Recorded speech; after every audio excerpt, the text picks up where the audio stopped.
Est-ce que tu connais ce son ? Eh bien aujourd'hui, on va parler de l'ovni musical qui se cache derrière cette musique. C'est un génie de l'expérimentation, un homme aux 1000 visages. Aujourd'hui, on parle d'Aphex Twin. C'est tout de suite dans Radar. Aphex Twin, ou Richard David James, est un artiste anglais qui s'est très vite lancé dans la musique en parallèle de ses études d'ingénieur. Il est devenu l'un des artistes les plus influents de la musique électro et plus précisément de l'ambiante au début de sa carrière. L'album qui le fera exploser est Selected Ambient Works 85-92, qui est son premier album et qui aura un impact majeur dans la musique électro.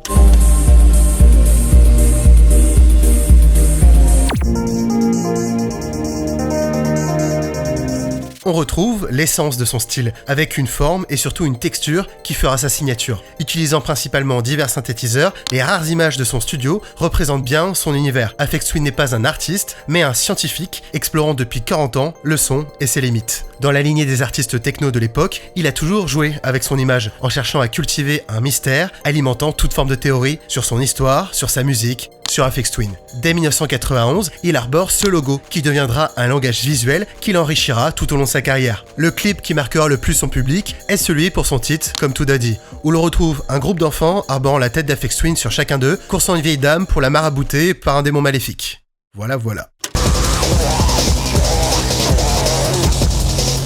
Il publie sous des dizaines de pseudos, Aphex Twin, Polygon Window, Caustic Window, The Tust, il envoie des morceaux sur SoundCloud sans prévenir, il grave des vinyles et les vend anonymement en pleine rue, et il achète un tank.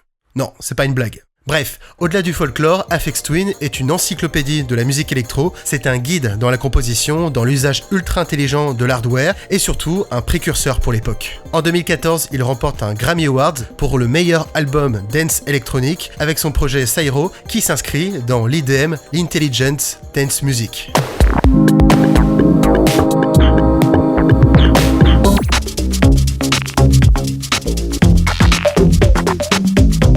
Alors même si vous n'êtes pas forcément fan de musique électro, d'ambiance, d'acid house, n'hésitez pas à aller découvrir quelques titres. C'est un artiste qui marquera encore longtemps les producteurs et les DJ de musique électro. Merci beaucoup d'avoir suivi cet épisode. N'hésitez pas à vous abonner à la chaîne, à liker, à commenter, à partager. Radar, c'est une chaîne de podcast vidéo. On y parle actualité, culture, musique, politique. Merci encore et à la prochaine.